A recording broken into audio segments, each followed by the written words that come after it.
Assalamualaikum warahmatullahi wabarakatuh. Teman-teman, kita akan membahas ulul azmi minar rasul, yang mana sebelumnya sudah kita bahas kisah Nabi Soleh, Nabi Syuaib, terus Nabi Ayyub alaihissalam. Sekarang kita sudah sampai ke kisahnya Nabi Musa alaihissalam. Disebutkan, teman-teman sekalian, huwa a'damu anbiya'i Bani Israel. Dia adalah nabinya Bani Israel yang paling besar, kalimullah yang langsung diajak bicara oleh Allah Subhanahu wa taala. Ahadu ulil azmi minar rasul, an-nabi, ar-rasul, al-karim, allazi mazukira nabi fil Qur'ani ba'da Rasulullah sallallahu alaihi wasallam aksan min zikri. Tidak ada seorang nabi yang disebut sama Allah Subhanahu wa taala di dalam Al-Qur'an ini lebih banyak dari Nabi Musa alaihissalam. Hatta waroda zikru fi kitabillahi tabaraka wa ta'ala sittan wa salasina marotan ba'da mi'ah. 136 kali sama Allah disebut namanya Musa di dalam Al-Quran. Nabi yang lain mungkin sekian belas, sekian puluh, ada yang cuma 7 kali. Tetapi Nabi Musa 136 kali. Berarti tidak main-main. Berarti kisahnya panjang dan cobaannya pun juga besar. Disebutkan di sini beliau namanya adalah Musa bin Imran min nasli Yaqub alaihissalatu wassalam. Namanya adalah Musa bin Imran. Allah Subhanahu wa taala menceritakan kisahnya Nabi Musa ini pencar-pencar. Nanti di surah ini, nanti di surah itu, tapi yang paling banyak di 4 surah. Dan secara tafsir, secara terperinci. Yang pertama fi suratil Baqarah, sudah jelas kisahnya sapi betina ini, kisahnya Nabi Musa alaihissalam. Kita pernah kisahkan kisahnya di dalam surah Al-Baqarah. Dan dalam surat Al-A'raf, surat Toha, terus dalam surat Qasas, dan juga ada di surat-surat yang lain. Ummatuhu allati ursila fiha hiya a'damul ummami ba'da ummati nabiyina Muhammad sallallahu alaihi wasallam. Dan umatnya Nabi Musa ini adalah umat yang besar, terbesar nomor 2. Yang nomor satunya umatnya Nabi Muhammad sallallahu alaihi wasallam. Wa hiya afdalul ummati zamaniha. Dan perlu diketahui, umatnya Nabi Musa itu umat yang paling afdol di zamannya. Layaknya kita sekarang, kita yang paling afdol, umatnya Nabi Muhammad sallallahu alaihi wasallam. Kama qala Allah tabaraka wa taala, wahai Bani Israel, ingatlah nikmat Allah kepada kalian. Kama qala Allah tabaraka wa taala, wahai Bani Israel, ingatlah nikmat Allah kepada kalian, kata Allah Subhanahu wa taala. Dan sungguh aku telah memuliakan kalian, mengafdolkan kalian di atas alam semesta ini. Fi zamanihim, yaitu di zaman mereka. Wa ummatu nabiyina Muhammad sallallahu alaihi wasallam khairun minhum. Dan umatnya Nabi Muhammad sallallahu alaihi wasallam adalah yang lebih baik dari mereka. Perlu diketahui teman-teman sekalian, mungkin masih ada di antara kita yang mengira bahwasanya Fir'aun itu namanya. Kalau ditanya siapa musuhnya Nabi Musa alaihissalam, Fir'aun. Betul, Fir'aun. Tapi bukan itu namanya, teman-teman. Itu titel kerajaannya. Setiap raja yang duduk dibilang Fir'aun. Sama seperti Romawi, rajanya dibilang Kisra. Kalau Persia dibilang Kaisar. Kalau dulu Al-Iskandaria namanya Maukukis. Tapi Fir'aun di zamannya Nabi Yusuf itu baik. Rajanya baik, terus temurun baik, sampai datang di zamannya Nabi Musa alaihissalam. Yang mana Nabi Musa alaihissalam adalah anak cucunya Nabi Yusuf alaihissalam, anak cucunya Nabi Yaqub alaihissalam. Ya, baik. Siapakah Fir'aun di zamannya Nabi Musa alaihissalam? Fir'aun itu adalah bahasa Arabnya, sedangkan bahasa Latinnya Ramses. Ramses 1, Ramses 2 sama ada nomornya. Dan namanya Al-Walid ibnu Mus'ab. Ini nama musuhnya Nabi Musa alaihissalam. Orang ini tagha, terlalu terlewat batas, zolim, keras. Dikatakan bahwasanya dia ini suka bunuh orang. Hobinya bunuh orang, dan dia merasa nikmat, merasa lezat membunuh orang itu. Tidak ada harganya orang itu, dan yang diincar sama dia Bani Israel. Semenjak dia naik jadi raja, haknya Bani Israel tidak seperti haknya Bani Israel sebelum dia naik sebagai raja. Dulu Bani Israel di zamannya Nabi Yusuf dihargai.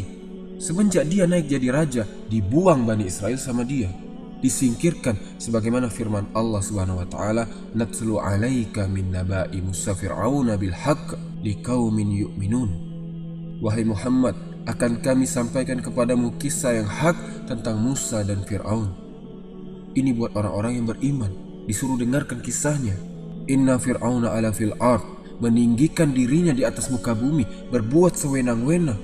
Wajah ahlaha syia'an, dan dia menjadikan di Mesir itu berkelompok-kelompok, memecah belah penduduknya. Orang kaya sama orang kaya, orang miskin sama orang miskin. Bani Israel disuruh minggir, dibuang sana di pinggiran kota. Dulu gabung Bani Israel dengan yang lain, suku Kipti semua gabung, punya hak yang sama. Semenjak Walid bin Mus'ab menjabat, Bani Israel minggir. Ente bukan dari kita, minggir. Waja'ahlaha syia'an yastad'ifu ta'ifatan minhum. Dan dia menekan, dia menyiksa satu di antara masyarakatnya, yaitu Bani Israel. Teman-teman sekalian, dikisahkan bahwasanya dahulu Sa'id bin Zubair, seorang tabi'in, beliau mendatangi Abdullah bin Abbas, sahabat yang paling mengerti tentang Al-Quran. Ia datangi di sore hari, selepas asar, kira-kira hampir maghrib, dan bertanya, "Wahai Abdullah bin Abbas, apa maksudnya firman Allah Subhanahu wa taala, wa fatannaka futuna? Kami beri engkau fitnah wahai Musa, sebesar-besarnya fitnah." Apa katanya Abdullah bin Abbas? "Besok pagi engkau datang ke sini lagi, ana ceritakan. Engkau datang terlalu sore." Dari saking panjangnya kisah Nabi Musa alaihissalam. Sa'id bin Zubair pikir wa fatannaka futuna, tafsir ayatnya ini dikasih satu kalimat, dua kalimat selesai. Tapi ternyata enggak. Akhirnya besok pagi datang lagi, ditanya, "Wahai Abdullah bin Abbas, jelaskan ke ana apa maksudnya wa fatannaka futuna." Faqala Ibnu Abbas. Akhirnya diceritain sama Ibnu Abbas. Ibnu Abbas cerita sama Sa'id bin Zubair. Saat Fir'aun sama teman-temannya lagi duduk-duduk, lagi ngebahas janjinya Nabi Ibrahim alaihissalam, bahwasanya kelak keturunannya dari Nabi Ibrahim akan memiliki kerajaan, dan itu yang sedang dibahas sama Bani Israel.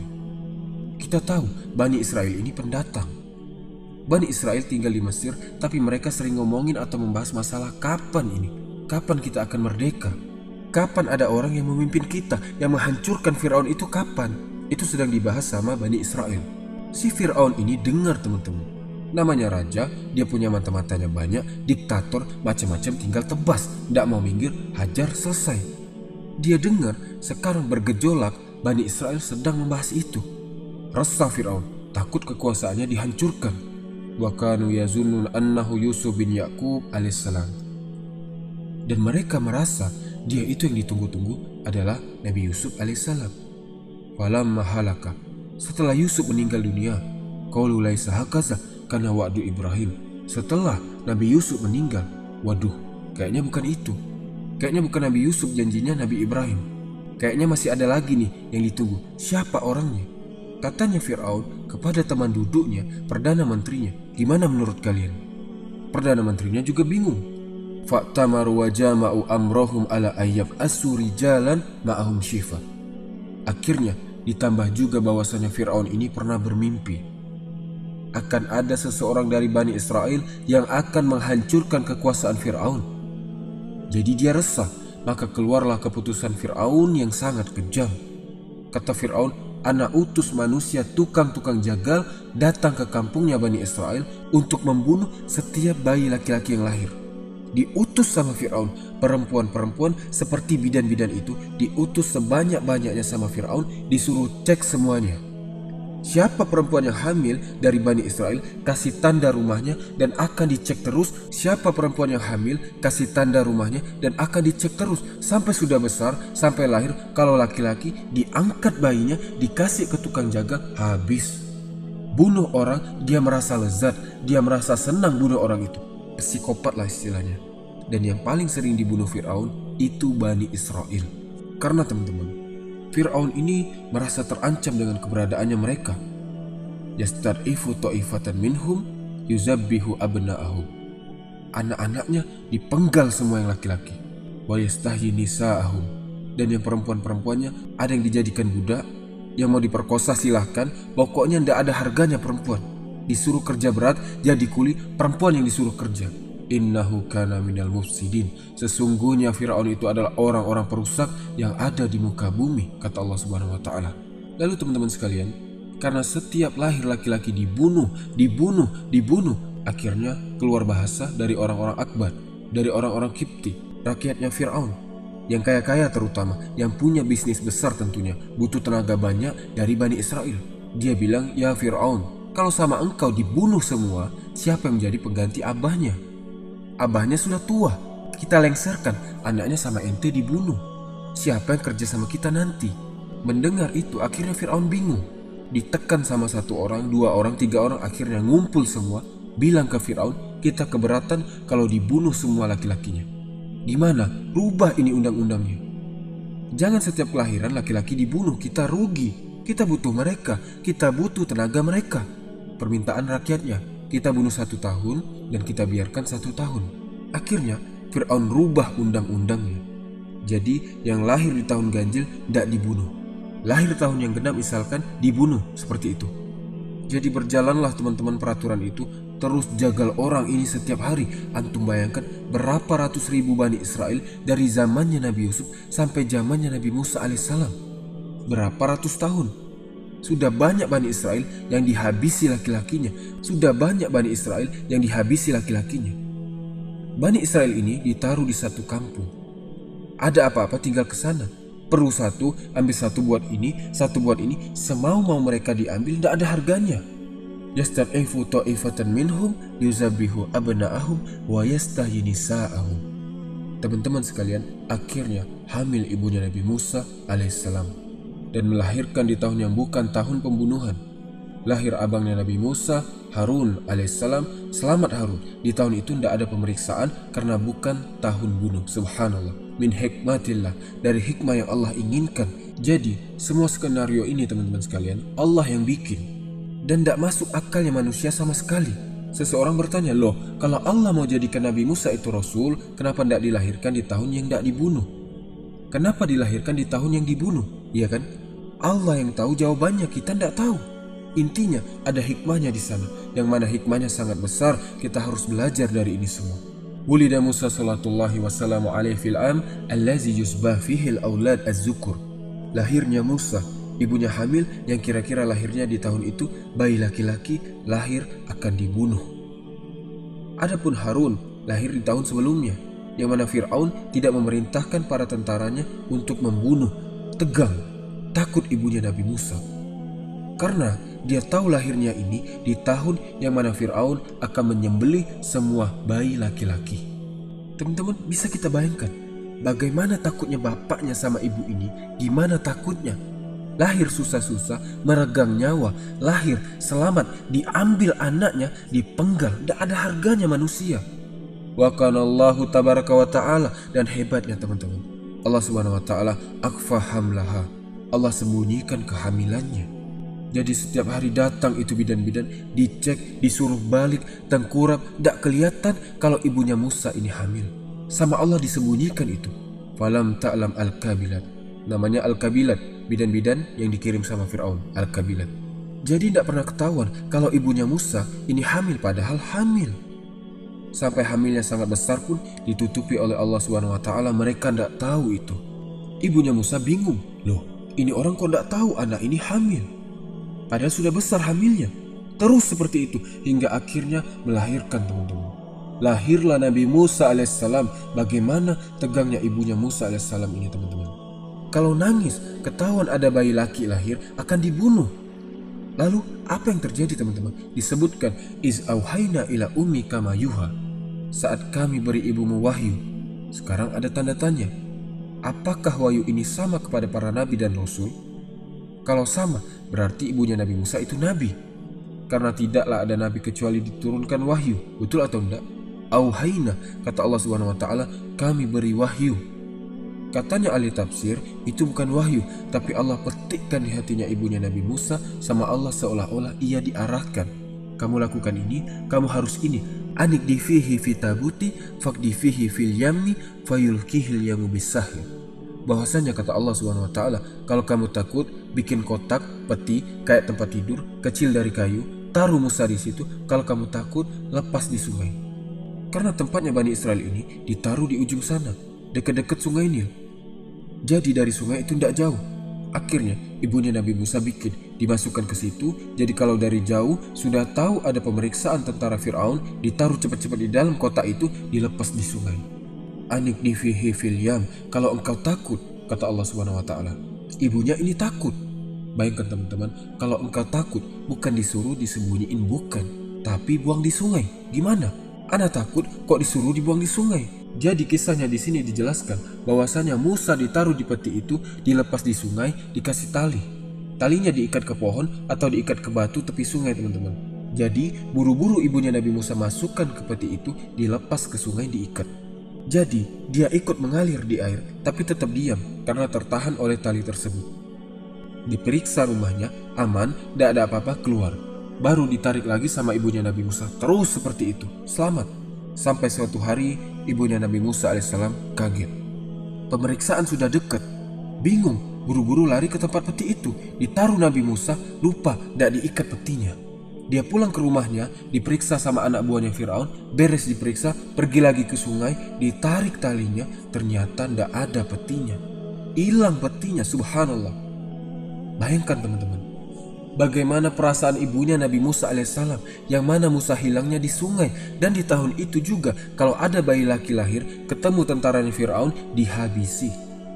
Dan dijelaskan di sini bahwasanya Allah SWT berfirman, wa alqaitu alaika mahabbatan minni walitusna'a a'la aini. Ini ayat besar teman-teman sekalian, luar biasa, yang mana menjelaskan, ana beri kepadamu wahai Musa, orang yang lihat kamu pasti jatuh cinta kepadamu. Allah sudah atur, dibuka petinya, dilihat, semuanya pasti senang, semuanya langsung cinta sama Musa. Allah yang bilang, wa alqaitu alaika mahabbatan minni. Siapa yang lihat engkau wahai Musa, semuanya akan mencintaimu. Akhirnya teman-teman sekalian, skenario Allah Subhanahu wa taala bahwasanya Musa alaihissalam digiring oleh aliran sungai ke istananya Fir'aun. Masuk ke situ, ke tempat mandinya dayang-dayangnya Fir'aun. Disebutkan di sini bahwasanya Allah mentakdirkan peti ini tidak ketahuan oleh orang lain, tapi masuk ke daerah musuhnya, masuk ke tempatnya Fir'aun. Wa qalat imra'atu Fir'aun. Diceritakan bahwasanya ditemukan sama dayang-dayangnya, tidak berani buka dayang-dayangnya. Takut peti ini isinya harta atau apa, takut salah-salah tidak dibuka. Dikasihlah ke istrinya Fir'aun, dibuka sama istrinya Fir'aun. Tidak tahunya pas dilihat anak bayi. Wa alqaitu alaika mahabbatan minni. Lihat, langsung jatuh cinta detik itu juga. Wa qalat imra'atu Fir'aun qurratu ainin li walak. Langsung jatuh cinta sama Musa, jatuh cinta sama orang-orang yang akan menghancurkan kerajaan suaminya tanpa disadari. Teman-teman sekalian, kita ini bisa bikin makar teman-teman. Bisa. Kita bisa bikin atur skenario, mau nipu orang, mau zolimi orang, bisa. Tapi skenarionya Allah, kita tidak akan bisa lawan. Apa yang Fir'aun tidak punya teman-teman?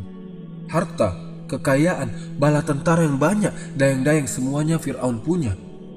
Musuhnya dia yang ngasih gizi, dia yang besarkan, dia yang didik. Sama dia digendong, didudukkan di kursi kebesaran dia sendiri, itu yang akan hancurkan dia nanti. Siapa yang tahu? Tidak ada yang tahu. Bukan istrinya Fir'aun, bukan ibunya Musa, tidak ada yang tahu ini anak yang akan menjadi kehancurannya dia. Masuk ke sana dan dicintai sama istrinya Fir'aun. Fir'aun saat tahu itu bayi Bani Israel, mau ditebas sama Fir'aun. Tapi istrinya Fir'aun memohon kepada Fir'aun. Digendong sama istrinya Fir'aun, Asya binti Muzahim, qurratu ainin li walak. Mudah-mudahan ini bisa jadi penyejuk mata buat kita.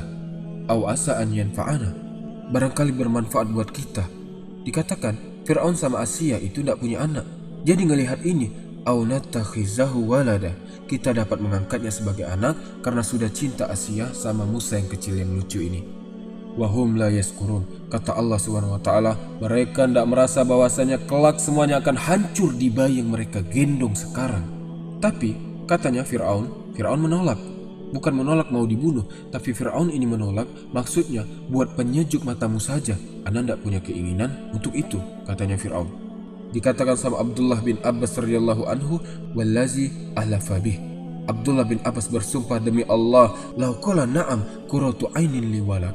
Kalau Fir'aun tidak nolak saat Asya bilang qurratu ainin li walak, semoga menjadi penyejuk mata buat kita berdua. Fir'aun bilang iya, semoga jadi penyejuk mata buat kita. Dia sama Allah akan dikasih hidayah. Tapi ya itulah, takdir orang itu kadang digantung sama Allah di lisannya. Lalu teman-teman sekalian, senang Asya ini punya anak. Digendong sama Asya anak bayinya. Tidak lama setelah itu Musa yang masih bayi ini jerit-jerit teman-teman, karena lapar. Bisa antum bayangkan, satu istana itu berhenti kerja gara-gara Musa jerit-jerit nangis. Tidak tahu cara mau berhenti nangisnya gimana, dayang-dayangnya semuanya sibuk ngurusin Musa. Bisa kita bayangkan dibuat sibuk sama anak bayi yang besok kalau besar akan menghancurkan semuanya ini. Kalau Allah mau, semua dengan mudah Allah lakukan. Akhirnya ribut semuanya di istana. Ini kita mengkisahkan di istana. Sekarang lagi repot nyariin siapa yang bisa bikin Musa ini diem. Di sisi lain, ibunya Nabi Musa ini, wa asbaha fuadu ummi Musa farigho. Hatinya ibu Musa ini hampa, kosong. Tidak ada yang dipikirin kecuali ya Musa, Musa, Musa terus. Anak bayi masih merah, baru lahir, hilang di sungai, pasti kepikiran ibunya. In kadat la tubdi bihi laula an robatna ala qalbiha. Kata Allah SWT, seandainya kami tidak teguhkan hatinya, dia itu hampir keceplosan, teriak-teriak bilang sama tetangganya, anak-anak hilang. Ini rahasia teman-teman, tidak boleh ada yang tahu. Namanya tetangganya, kalau tahu, loh anak kamu kok tidak dibunuh, anak-anak dibunuh, dilaporin akhirnya kan. Ini rahasia. Ibunya Nabi Musa dari saking takutnya, saking cemasnya, sampai hampir membocorkan rahasia ini. Wa qalat li ukhtihi kusi. Akhirnya ibunya Nabi Musa ini bilang ke saudara perempuannya Nabi Musa, kamu keluar cari kabar, tanya-tanya di luar, ketemu anak bayi atau enggak, coba. Ibunya enggak kuat sudah, akhirnya berangkat jalan. Fabasurat bihi an zunubin. Akhirnya dia melihat dari jauh ada keramaian. Mungkin di pasar atau di mana orang lagi kumpul rame, seolah-olah lihat sesuatu. Ternyata kakaknya lihat Nabi Musa lagi digendong sama bidan-bidan sama dayang-dayangnya, dikawal sama tentara-tentara Fir'aun. Dicariin siapa yang bisa nyusui anak ini. Kalau bisa kita bayar dengan bayaran yang besar sama istrinya Fir'aun. Sama istrinya raja disuruh cari siapa yang bisa. Oh, antri semuanya. Saya. Dicoba satu-satu, semuanya dilepeh sama Nabi Musa. Kakaknya Nabi Musa lihat, itu adiknya yang digendong. Ada, masih selamat. Allahu Akbar. Kalau Allah menginginkan sesuatu teman-teman, kun fayakun. Hitungan detik, ribut semuanya istana ini mau menyelamatkan anak bayi ini yang hampir mati kelaparan. Bukan ibunya Nabi Musa yang repot, tetapi Fir'aun dan bala tentaranya sama orang di istananya yang repot. Akhirnya nyelip masuk kakaknya ke dalam kerumunan itu. Akhirnya ngomong si kakak ini, hal adullukum ala ahli baitin yakfulunahu lakum wahum lahum nasihun. Apakah kalian mau ana tunjukkan satu keluarga yakfulunahu yang bisa mendidik, yang bisa membesarkan bayi ini, wahum lahu nasihun. Dan ahli bait ini, keluarga ini baik untuk bayi ini. Bingung tentaranya ini, kaget, curiga tentaranya. Ente siapa? Kok bisa ente ngomong kayak gitu? Tahu dari mana ente kok ahli bait itu bisa? Kok seolah-olah pasti mau? Curiga tentaranya. Ya kakaknya Nabi Musa pintar ngomong. Ya akhirnya ngomong. Oh enggak, kita mau bukan gratisan. Kita butuh duit juga. Kita mau ambil hatinya istrinya Fir'aun. Kalau kamu mau saya kasih tahu. Kalau kamu enggak mau ya sudah enggak apa-apa. Karena Nabi Musa ini terus jerit nangis. Iya sudah. Cepat panggil katanya. Subhanallah, dipanggil ibunya. Farodatnahu ila ummihi. Maka kami kembalikan Musa kepada ibunya. Senang ibunya Musa, anaknya kembali selamat, aman. Tidak ada bunuh-bunuhan lagi, langsung disusui sama ibunya. Seketika itu diam langsung. Dibawa ke istananya sama tentaranya. Digiring pakai tentara kudanya, disambut di istananya. Sudah diam, sudah kenyang, diantar lagi pakai kereta kudanya. Akhirnya semakin hari ibunya Nabi Musa ini bilang, Ana tidak bisa terus-terusan begini. Ana ke istana terus, antar pulang tidak bisa. Ana punya suami, punya anak juga di rumah yang harus Ana urus. Gimana kalau Ana bawa beberapa hari, nanti Ana kembalikan? Atau Ana bawa setengah hari, sudah kenyang Ana kembaliin? Oh iya sudah, bawa nggak apa-apa. Yang penting Musa diam. Hidup lagi serumah sama ibunya, dididik lagi sama ibunya. Kalau Allah berkehendak teman-teman, tidak ada yang tidak bisa, tidak ada yang tidak mungkin. Diatur skenario seolah-olah mengerikan, tapi ujungnya itu keuntungan buat kedua-duanya. Ibunya Nabi Musa sekarang aman. Kalau waktunya Musa kembali ke istana, dijemput sama kereta kudanya. Kalau waktunya lapar, dianterin sama kereta kuda ke rumahnya. tenang hidup, semua kebutuhan dibiayai oleh kerajaan. Lalu teman-teman sekalian, ketika Nabi Musa selesai masa susuannya, disusui selama 2 tahun, itu dikatakan teman-teman, yang nyambut Nabi Musa itu dari keluar rumah ibunya Musa sampai ke istananya Fir'aun, tentara-tentara, dayang-dayangnya, istana itu berdiri di pinggir jalan, siapkan hadiah untuk Musa. Sampai seperti itu teman-teman, mereka membesarkan dan mengasuh Nabi Musa alaihissalam. Kemudian tambah besar, lalu terjadi sesuatu yang sedikit menegangkan. Yang bikin Fir'aun ini geram, dikisahkan bahwasanya Nabi Musa, ya mungkin karena masih umur 2 tahun lebih, dia lagi digendong sama Fir'aun, digendong, Nabi Musa main-main, tidak sengaja dijambak jenggotnya Fir'aun. Kesakitan Fir'aun, emosi dia. Dia teringat lagi dengan mimpinya dulu, dibisiki sama orang-orang sekitarnya, kayaknya nih anak yang bakal ngerusak kerajaan ente. Lalu apa yang terjadi? Insya Allah kita lanjutkan di video berikutnya. Tetap di Ferry Channel. Wallahu ta'ala a'lam. Sallallahu ala nabiyina Muhammad wa ala alihi wasallam. Wassalamualaikum warahmatullahi wabarakatuh.